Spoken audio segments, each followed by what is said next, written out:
Shalom dan selamat pagi kepada semua jemaat yang dikasihi Tuhan.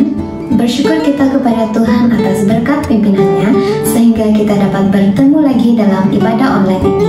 Sebentar lagi ibadah akan bermula. Mari kita siapkan hati kita untuk memuji dan menyembah Tuhan dan belajar dari firman-Nya. Selamat beribadah dan Tuhan memberkati.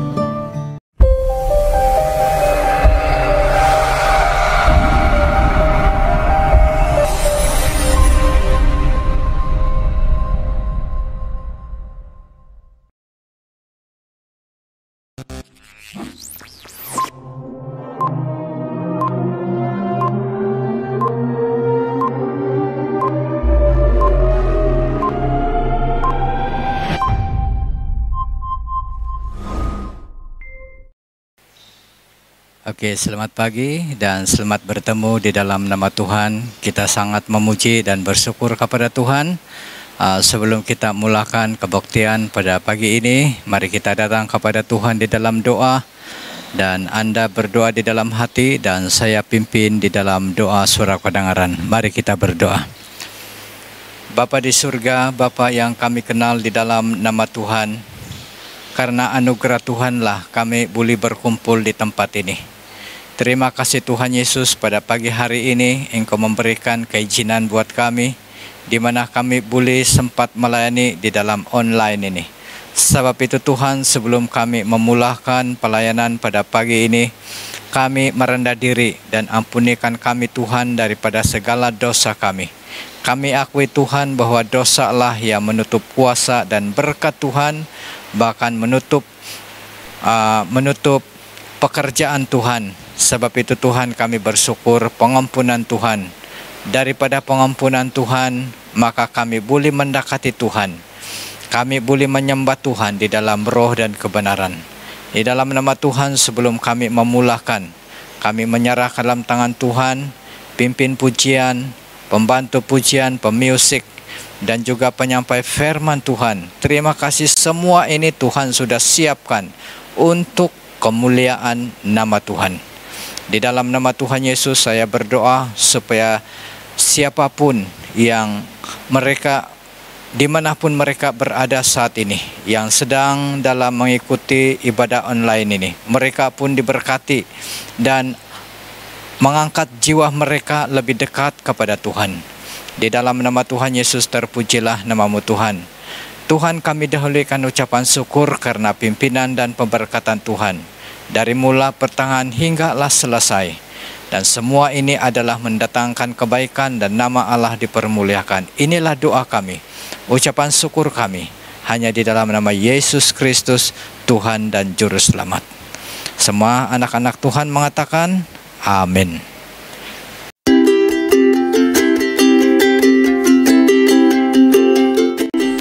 Matius 6 ayat 3 nahapadam 3. Yan napadiam pagulanan nakapio do kayu mamusay pemerintahan do kinarahingan.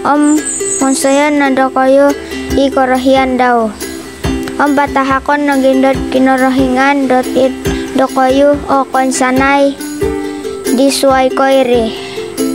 Ponsikaw.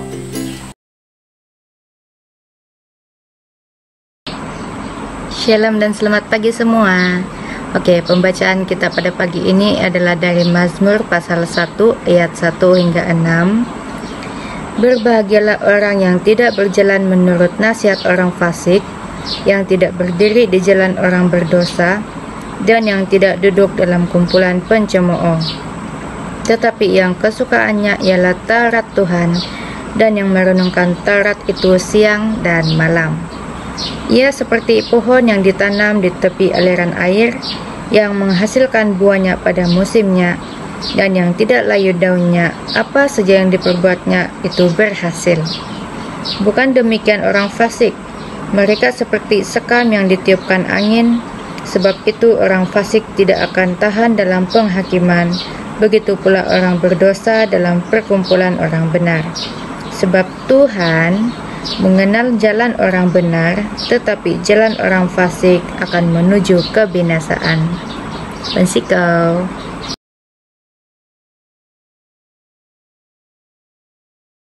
Yohanes pasal 1 ayat 1 hingga 18. pada mulanya adalah firman. Firman itu bersama-sama dengan Allah, dan firman itu adalah Allah. Ia pada mulanya bersama-sama dengan Allah. Segala sesuatu dijadikan oleh Dia, dan tanpa Dia tidak ada sesuatu pun yang telah jadi dari segala yang telah dijadikan. Dalam Dia ada hidup, dan hidup itu adalah terang manusia. Terang itu bercahaya di dalam kegelapan, dan kegelapan itu tidak menguasainya. Datanglah seorang yang diutus Allah, namanya Yohanes. Ia datang sebagai saksi untuk memberi kesaksian tentang terang itu, supaya oleh Dia semua orang menjadi percaya. Ia bukan terang itu, tetapi ia harus memberi kesaksian tentang terang itu. Terang yang sesungguhnya yang menerangi setiap orang sedang datang ke dalam dunia. Ia telah ada di dalam dunia, dan dunia dijadikan olehnya, tetapi dunia tidak mengenalnya. Ia datang kepada milik kepunyaannya, tetapi orang-orang kepunyaannya itu tidak menerimanya. Tetapi semua orang yang menerimanya diberinya kuasa supaya menjadi anak-anak Allah, yaitu mereka yang percaya dalam namanya. Orang-orang yang memperanakan bukan dari darah atau dari daging, bukan pula secara jasmani oleh keinginan seorang laki-laki, melainkan dari Allah. Firman itu menjadi manusia dan diam di antara kita, dan kita telah melihat kemuliaannya, yaitu kemuliaan yang diberikan kepadanya sebagai anak tunggal Bapa, penuh kasih karunia dan kebenaran. Yohanes memberi kesaksian tentang Dia dan berseru, katanya, "Inilah Dia yang kumaksudkan ketika aku berkata, kemudian daripadaku akan datang Dia yang telah mendahului aku, sebab Dia telah ada sebelum aku." Karena dari kepenuhannya kita semua telah menerima kasih karunia demi kasih karunia.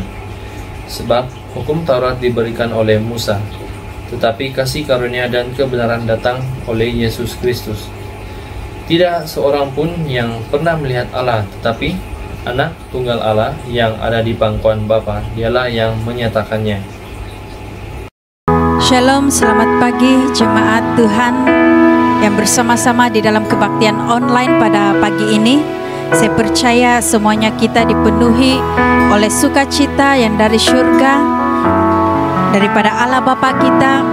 Dan pagi ini sekali lagi kita bersama-sama berbakti di dalam kebaktian online ini.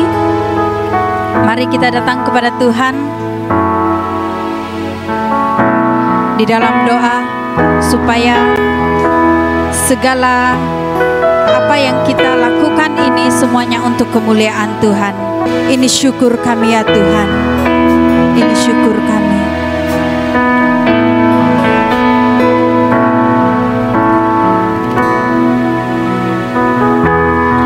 Haleluya.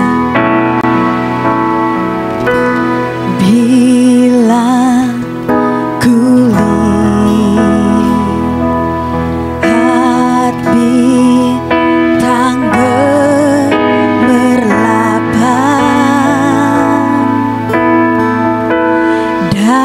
dan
kebaikan-Mu ya Tuhan. Kami kagum akan kebaikan-Mu yang tidak pernah berkesudahan bagi kami. Terima kasih Tuhan. Inilah syukur kami. Inilah syukur kami yang kami berikan padamu, yang kami akan ucapkan sepanjang hidup kami. Kami akan terus memuji dan mempermuliakan nama-Mu, karena Engkau layak untuk menerimanya. Terima kasih, terima kasih. Amin. Haleluya, haleluya, haleluya. Shalom sekali lagi bagi jemaat sidang. Haleluya. Yang sedang berbakti di rumah, yang sedang berbakti di Semenanjung, yang sedang berbakti di Indonesia, yang sedang berbakti di Australia. Haleluya. Kami percaya Anda juga sedang bersukacita pada saat ini, walau apapun keadaan Anda pada saat ini. Kami percaya Engkau juga bersukacita. Mari kita sama-sama menyanyikan lagu ini, Soira Osoroku.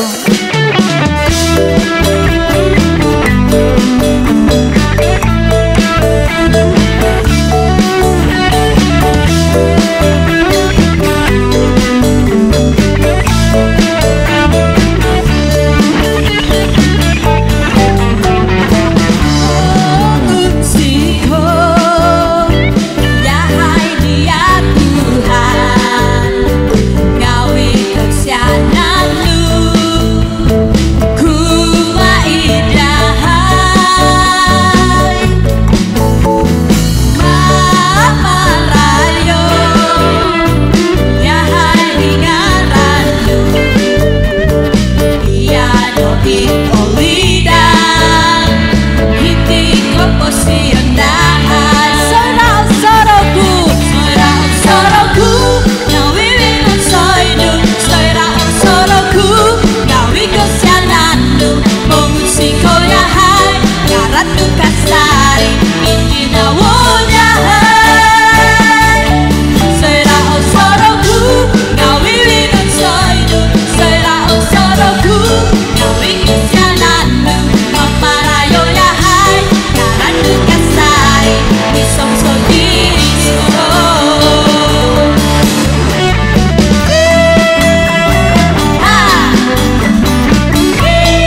Dia Tuhan kita yang besar, Raja segala raja.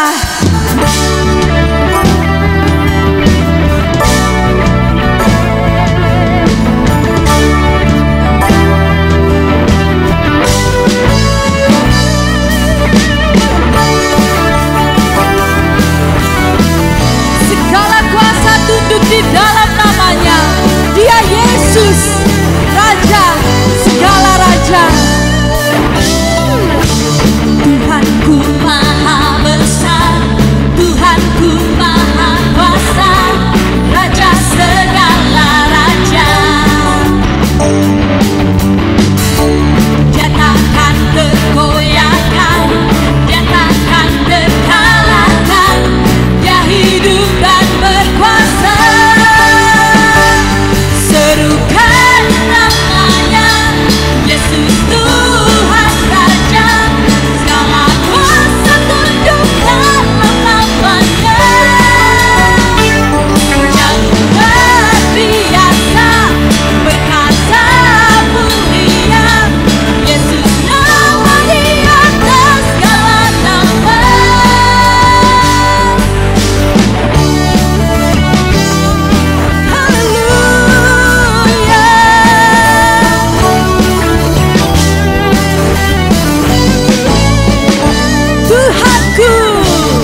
Haleluya.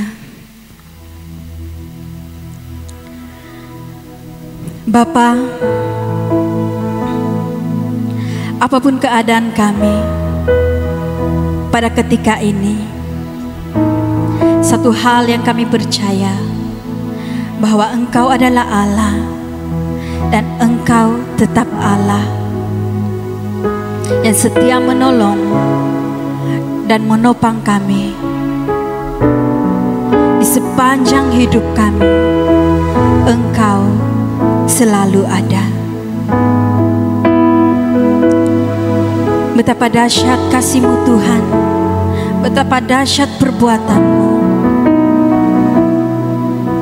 yang sudah memelihara kami.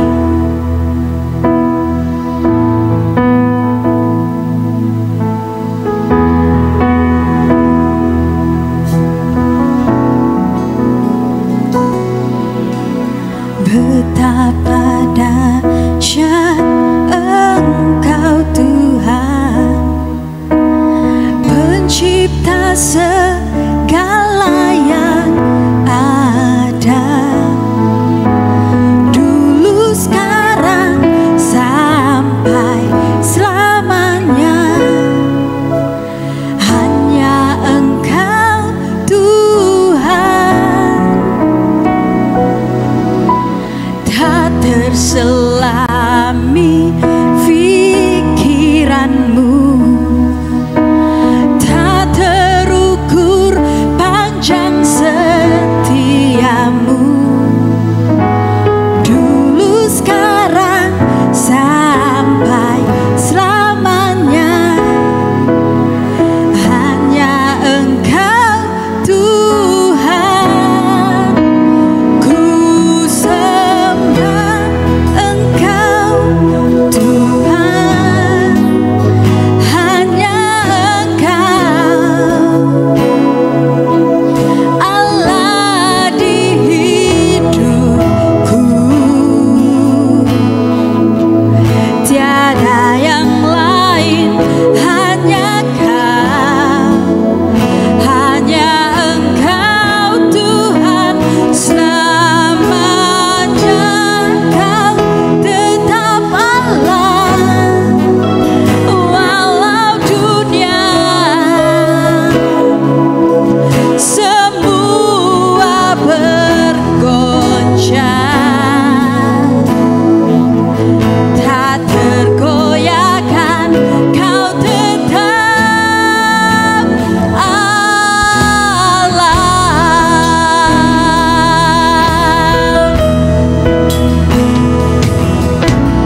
Tak terselami pikiran-Mu, tak terukur panjang setia-Mu,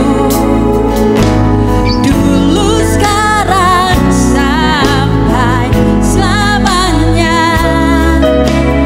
Hanya Engkau Tuhan, ku sembah Engkau Yesus, hanya Engkau Allah di hidupku, tiada yang lain, hanya Kau, hanya Engkau Tuhan, selamanya Kau tetap Allah, walau dunia semua bergoncang, tak tergoyahkan, Kau tetap Allah.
keadaan kami ya Tuhan. Apapun yang kami hadapi pada saat ini, kami percaya ya Bapa, Engkau tetap setia untuk menjaga dan menolong kami. Saat kami berseru kepadamu, Engkau ada ya Bapa. Saat kami merasa tertekan ya Tuhan, Engkau ada bagi kami. Kami yakin dan percaya Engkau akan membawa kami terbang seperti burung Raja Wali. Saat badai datang menerpa kami, kami akan dapat menari di atas badai. Sehebat manapun badai yang datang dalam kehidupan kami, kami mampu bertahan karena Engkau Allah kami. Hati kami akan tetap terjaga karena Roh Kudus-Mu ada bersama dan tinggal di dalam kami yang menjaga hati kami. Saat ya Bapa, kami memerlukan ya Bapa pemulihan, Engkau ada untuk memulihkan kami. Bahkan hati kami Engkau akan perbaharui setiap hari, sehingga kami dapat berkenan di hadapan-Mu.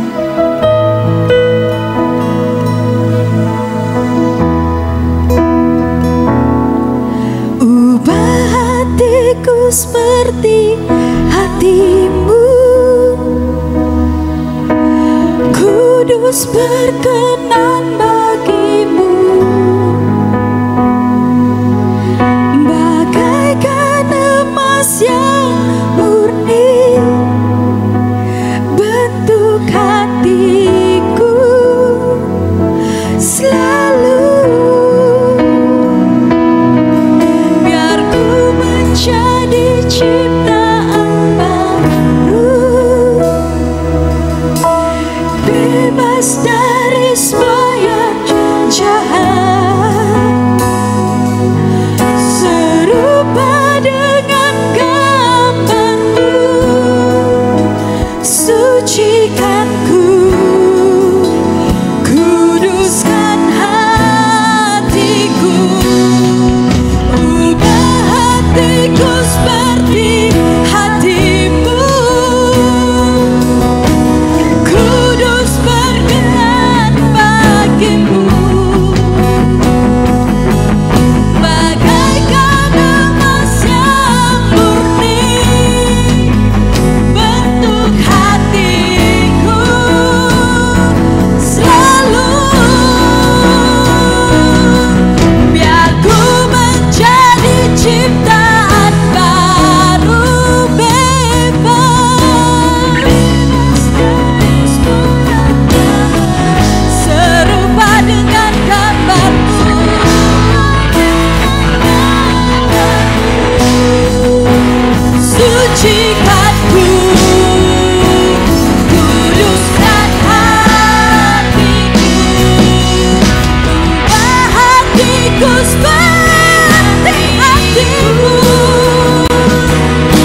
Shalom, osonong kosobuan, top pinai kuhino, SAB pinasang tamu darat, nunu kabar doko, yahi hiti, Makassar osihat sihat.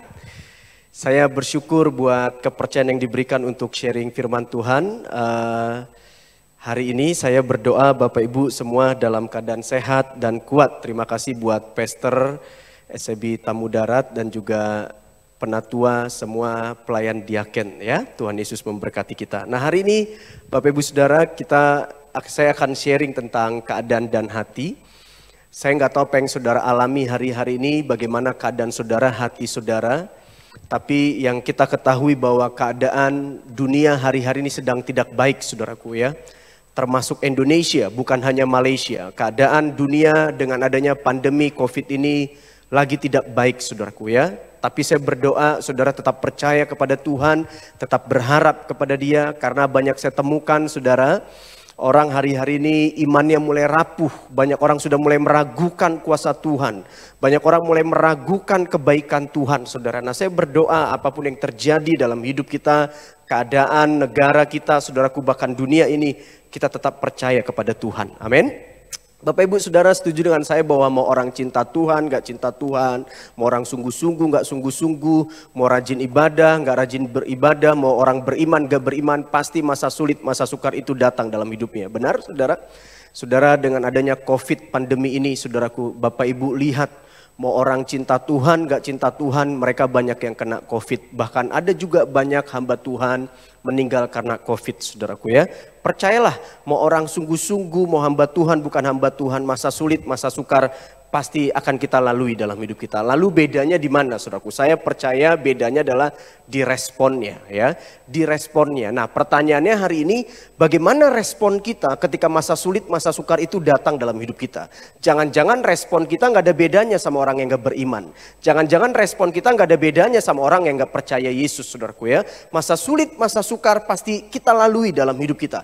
Masa sulit, masa sukar pasti datang dalam hidup kita. Mungkin saudara sedang mengalami keadaan masa sulit hari ini, saudaraku ya. Tapi saya berdoa biar tetap kita berserah percaya sepenuhnya sama Tuhan. Respon kita tetap benar, saudaraku. Lalu ada pertanyaan lagi, saudaraku ya. Kenapa masa sulit, padang gurun, masa sukar itu harus datang dalam hidup kita? Kenapa masa sulit, masa sukar itu harus kita lalui dalam hidup kita? Ulangan 8 ayat 2, Ulangan 8 ayat 2 berkata demikian. Ingatlah kepada seluruh perjalanan yang kau lakukan atas kehendak Tuhan Allahmu di padang gurun selama 40 tahun ini, selama 40 tahun. Saudara, kalau saudara pernah ke Israel, sebenarnya dari Mesir ke Israel itu ya, itu kurang lebih hitungan jam, saudaraku, hitungan jam ya, nggak perlu sampai 40 tahun, saudaraku ya. Kalau Musa zaman dulu, zaman Musa bukit-bukit batuan dengan memimpin ribuan orang, ya mungkin 40 harian lah, 1 bulanan lah saudara ya. Kalau naik kendaraan sekarang ya hitungan jam. Tapi kenapa mereka harus berputar-putar 40 tahun di padang gurun, saudaraku? Sebenarnya Tuhan bisa gak langsung bawa mereka masuk tanah perjanjian? Bisa, tapi kenapa harus melewati padang gurun selama 40 tahun? Kenapa padang gurun itu harus kita lalui dalam hidup kita? Kenapa masa sulit, masa sukar itu harus datang dalam hidup kita? Nah saudara lihat, ini tujuannya. Dengan maksud merendahkan hatimu. Jadi masa sulit, masa sukar harus kita lalui dalam hidup kita dengan tujuan merendahkan hati kita. Mari jawab dengan jujur, saudaraku ya, jawab dengan jujur. Ketika keadaan, situasi semua baik, nyaman, enak, saudara ya, untuk kita sombongnya gampang atau susah? Ya, kalau boleh jujur saudaraku, ketika keadaan, ekonomi, rumah tangga, kesehatan, keuangan semua baik, meningkat, pasti untuk kita sombongnya tuh gampang, benar. Benar saudaraku? Orang kadang kita hidup susah aja sombong, benar gak saudara? Apalagi kita hidup sukses, diberkati, keadaan semua baik, nyaman, pasti kita sombongnya gampang saudaraku. Makanya padang gurun itu harus kita lalui dalam hidup kita, masa sulit, masa sukar datang dalam hidup kita dengan tujuan merendahkan hati kita. Supaya kita tetap berharap kepada Dia, supaya kita tetap percaya kepada pada dia, supaya kita tetap mengandalkan dia dalam hidup kita, saudaraku, ya. Terus, dan mencobai engkau untuk mengetahui apa yang ada dalam hatimu, saudaraku, supaya kita tahu apa yang ada dalam hati kita. Tuhan tahu gak apa yang ada dalam hati kita? Tuhan tahu, tapi seringkali kita nggak tahu apa dalam hati kita. Kita suka lupa diri, kita suka lupa Tuhan. Nah, makanya masa sulit, masa sukar itu datang dalam hidup kita supaya kita tahu hati kita. Selama ini kita mengandalkan Tuhan gak? Selama ini kita berharap sama dia gak? Selama ini kita mulai sombong gak, saudaraku? Selama ini bagaimana hati kita, saudara? Tuhan mau tahu hati kita. Dan supaya kita tahu bagaimana hati kita, yakni apakah engkau berpegang pada perintahnya atau tidak. Bapak Ibu, ketika keadaan situasi semua baik, nyaman, untuk bilang Tuhan baik gampang. Benar saudara? Ya, keuanganmu baik, rumah tanggamu baik, kesehatanmu baik. Untuk bilang Tuhan baik mudah, saudaraku. Tapi ketika keadaanmu nggak baik, situasimu nggak baik, kesehatanmu nggak baik, apakah masih bisa bilang Tuhan baik? Ketika di rumahmu udah nggak ada beras lagi, masih bisa bilang Tuhan baik? Ketika dokter sudah vonis engkau berkata maaf ya Bapak Ibu ya, dokter bilang maaf Pak, maaf Bu, mungkin sakit ibu nggak akan sembuh, nyawa ibu, hidup ibu tinggal hitungan beberapa hari lagi. Nah, saya mau tanya, masih bisa bilang Tuhan baik? Ketika kondisi, situasi, keadaan semua baik, menyenangkan, untuk kita percaya Tuhan gampang. Benar saudara? Tapi ketika masa sulit, masa sukar datang dalam hidup kita, apakah kita masih tetap percaya kepada Dia? Nah, hari ini kita mau belajar, saya mau share beberapa tentang keadaan dan hati. Yang pertama, ada orang keadaannya baik tapi hatinya baik. Mungkin dengan adanya pandemi ini keadaanmu tetap baik. Ekonomimu baik, kesehatanmu baik, rumah tanggamu baik, pekerjaanmu baik. Tapi tanpa kau sadari, hatimu mulai gak baik. Hatimu mulai jauh dari Tuhan, hatimu penuh dengan kecemasan, hatimu penuh dengan kekhawatiran, hatimu penuh dengan pahit, kecewa, dendam, iri, saudaraku ya. Ada saya ketemu seorang ibu, saudara, suaminya cinta Tuhan, suaminya melayani Tuhan, suaminya takut Tuhan, suaminya sungguh-sungguh sama Tuhan. Tapi ini ibu hatinya penuh dengan cemburu, khawatir, gelisah, kemanapun suaminya pergi diteropong, dikeker, saudara ya. Suami saya punya simpenan gitu, simpenan gak nih? Simpenannya siapa nih? Dokter atau kuntilanak nih? Ya kan hatinya khawatir, cemas, cemburu. Padahal suaminya cinta Tuhan. Nah, ada kebalikannya juga. Ini suami padahal istrinya baik, istrinya pendoa, istrinya melayani Tuhan, istrinya takut Tuhan.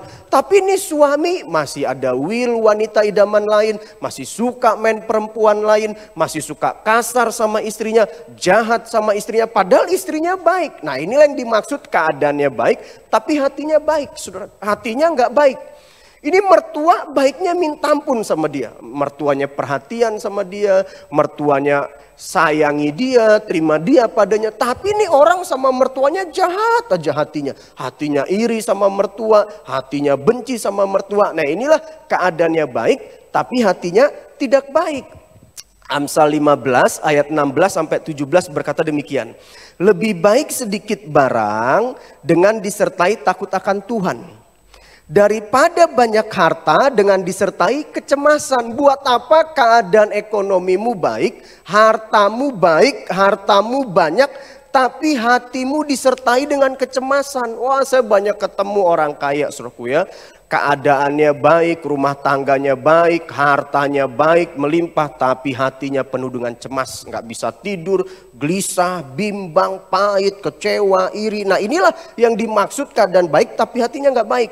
Dan Alkitab bilang apa? Lebih baik sepiring sayur dengan kasih daripada lembu tambun dengan kebencian. Buat apa keadaan ekonomimu baik, rumah tanggamu baik, tapi hatimu penuh dengan kebencian? Nah, saya berdoa hati saudara nggak ada kebencian, hatimu nggak ada kecemasan. Amin, saudaraku. Nah, kalau kita mau belajar di Alkitab, contohnya siapa? Saul, Raja Saul. Kita tahu ceritanya. Saul sama Daud habis berperang.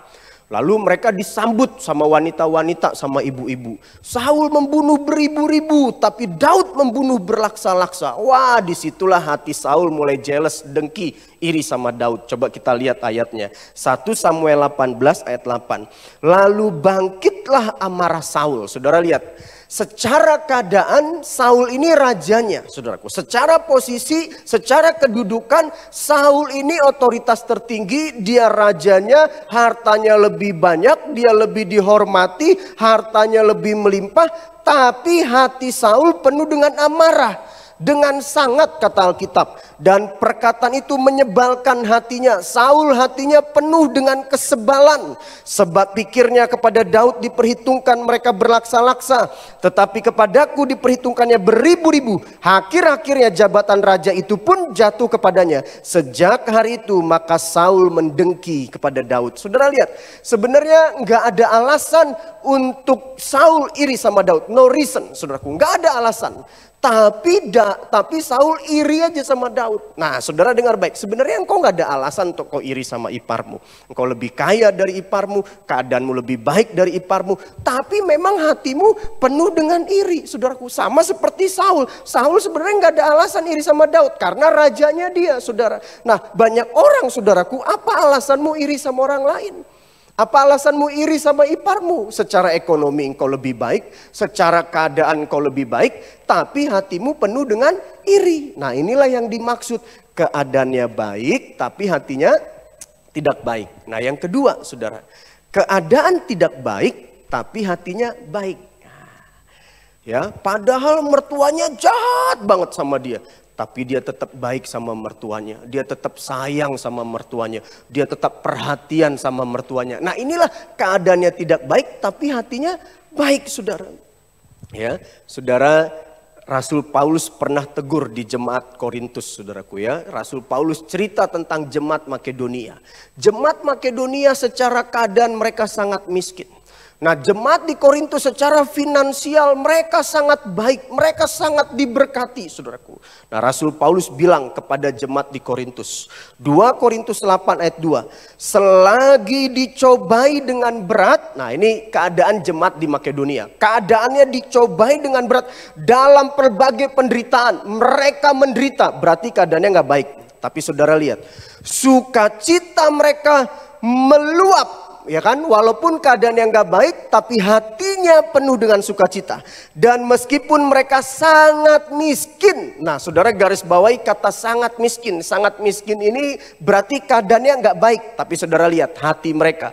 Namun mereka kaya dalam kemurahan. Jemaat di Makedonia secara keadaan menderita. Keadaan sangat miskin. Tapi hati mereka kaya dengan kemurahan. Wah, saudara, saya terharu kalau lihat orang ya, keadaannya biasa-biasa aja tapi masih bisa memberi. Apalagi kalau untuk pekerjaan Tuhan masih bisa menolong, membantu. Ini keadaan gak baik tapi hatinya penuh dengan kemurahan. Nah, ada juga kebalikannya. Ada orang-orang kaya minta ampun tapi pelitnya juga minta ampun, saudaraku ya. Pelit kedekut, saudaraku ya. Nah, 1 Samuel 30 ayat 4 sampai 6 kita belajar dari Daud, saudara. Daud pernah mengalami keadaan yang gak baik dalam hidupnya. Situasi sulit dalam hidupnya, saudara ya.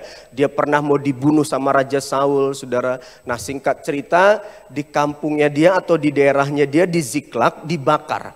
Nah, istri-istrinya ditangkap, anak-anaknya juga ditangkap jadi tawanan di tempatnya Daud ya. 1 Samuel 30 ayat 46. Lalu menangislah Daud. Alkitab bilang Daud menangis. Daud juga masih bisa nangis loh. Padahal Daud notabene raja yang diurapi. Daud pernah jadi pahlawan buat bangsa Israel. Di saat semua orang ketakutan menghadapi yang namanya Goliat, saudaraku, termasuk Raja Saul, termasuk orang-orang terbaiknya Saul, orang-orang hebat berperang, takut menghadapi yang namanya Goliat. Tapi Daud datang sebagai hero, sebagai pahlawan, mengalahkan musuh mereka.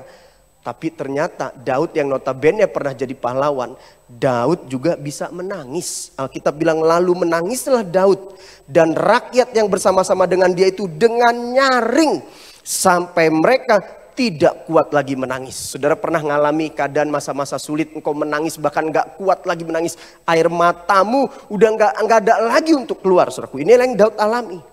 Dan Daud sangat terjepit. Keadaan Daud terjepit karena rakyat mengatakan hendak melempari dia dengan batu. Seluruh rakyat itu telah pedih hati, masing-masing karena anaknya laki-laki dan perempuan. Nah, tapi saudara lihat hatinya Daud, keadaannya gak baik.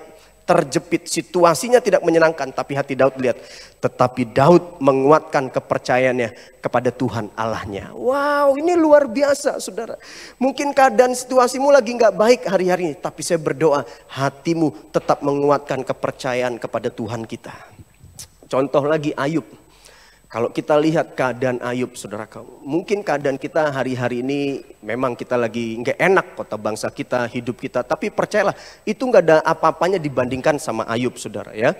Ayub dalam satu hari hartanya habis lenyap. Dalam satu hari punya anak 10-10-10-nya mati. Saudara bisa kebayang kalau saudara jadi Ayub, dalam satu hari hartamu habis lenyap. Dalam satu hari engkau punya anak 10-10-10-nya mati. Bukan cuma itu, Ayub sakit kusta, saudara. Saking dia gatalnya, dia garuk pakai kaca atau beling, saudaraku. Nah, disinilah seharusnya kan peran istri.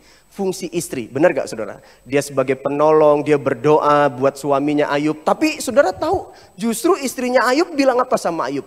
Kamu masih percaya sama Tuhanmu, kutuki aja Tuhanmu. Kamu masih sembah Tuhanmu, kutuki aja Tuhanmu. Bahkan istrinya Ayub bilang apa, saudaraku? Lebih baik kamu mati aja. Nah, saudara kebayang kalau punya istri model kayak begini? Ya, keadaanmu lagi sulit, situasimu lagi sulit, istrimu bukan jadi penolong, istrimu bukan menguatkan kau, bukan berdoa buat kau, malah kita disuruh mati, saudara. Nah, ini keadaan Ayub berat. Istri nggak mendukung, harta habis dalam satu hari, 10 anak mati. Tapi saudara lihat hati Ayub, Ayub 23 ayat 8 sampai 12. Sesungguhnya kalau aku berjalan ke timur, ia tidak di sana.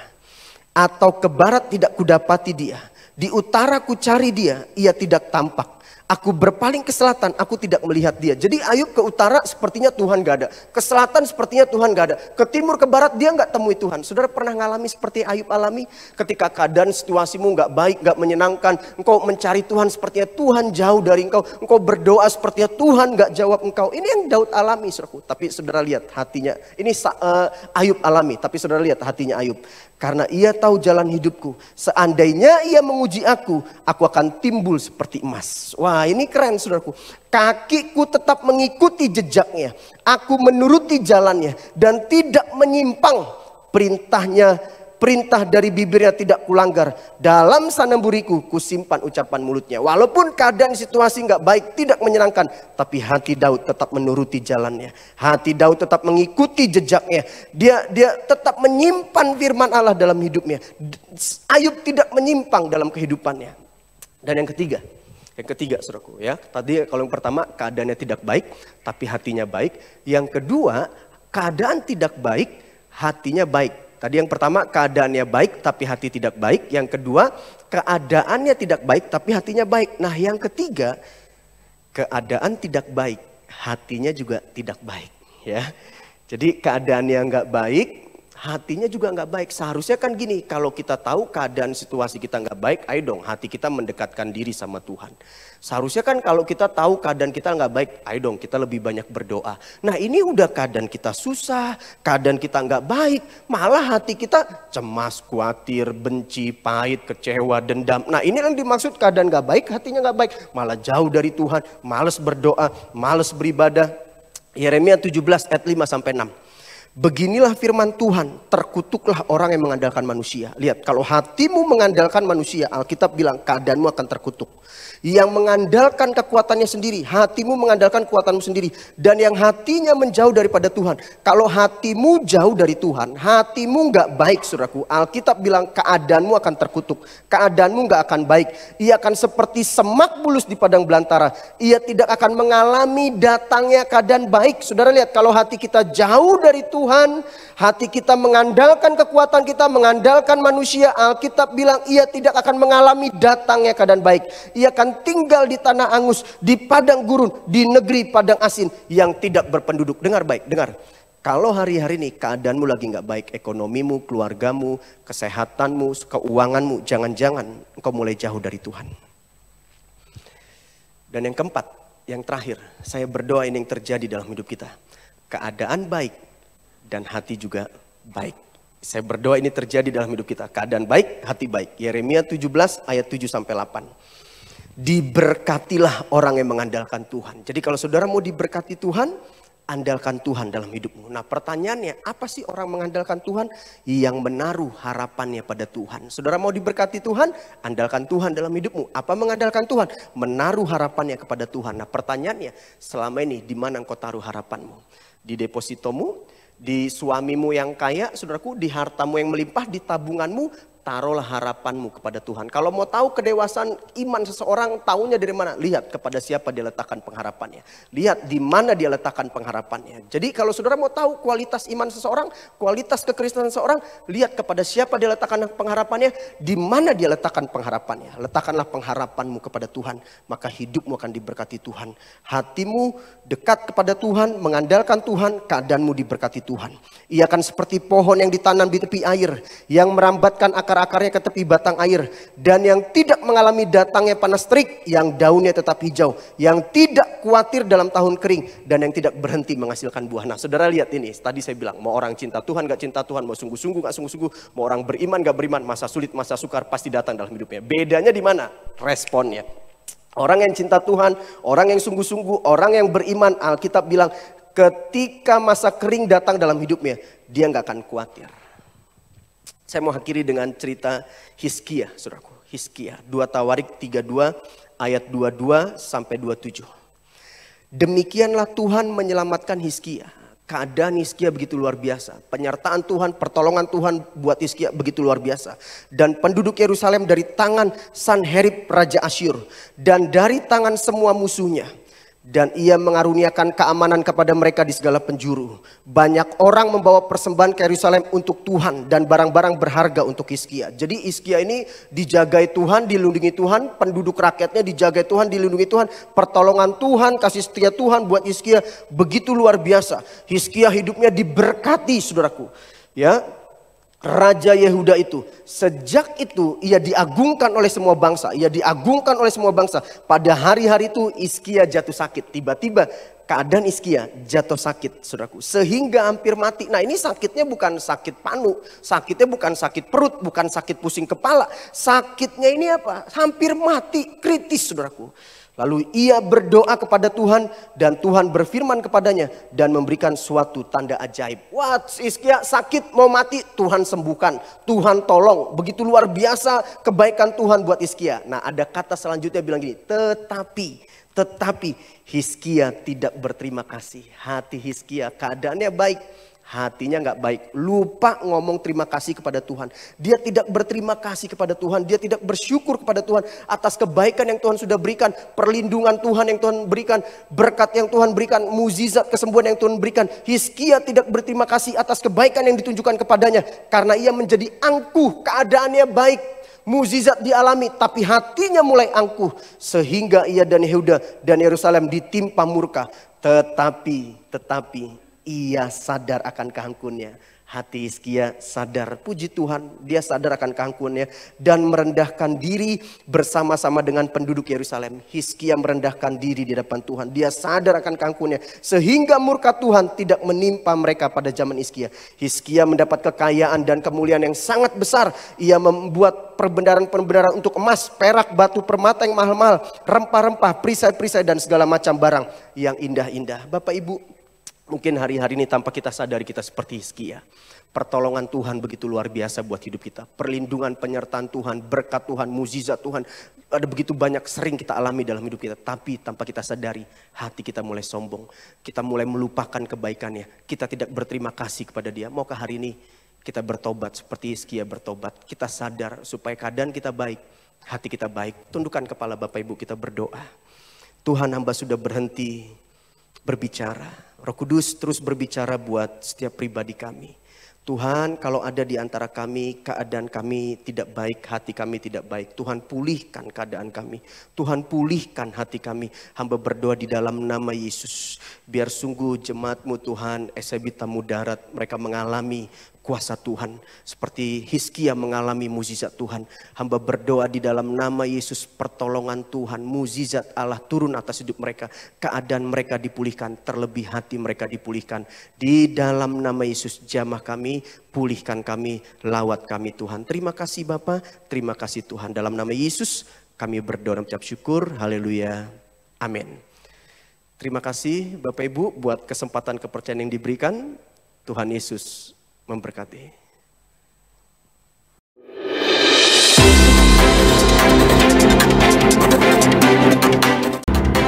Pengumuman pada minggu ini, kepada sesiapa yang ingin memberi uang persembahan atau persepuluhan, boleh bank in atau transfer ke akaun gereja seperti yang tertera.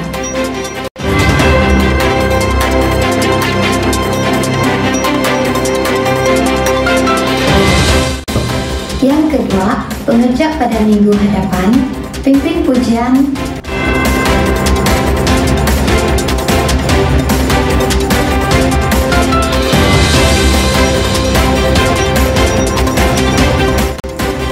dan pengkhotbah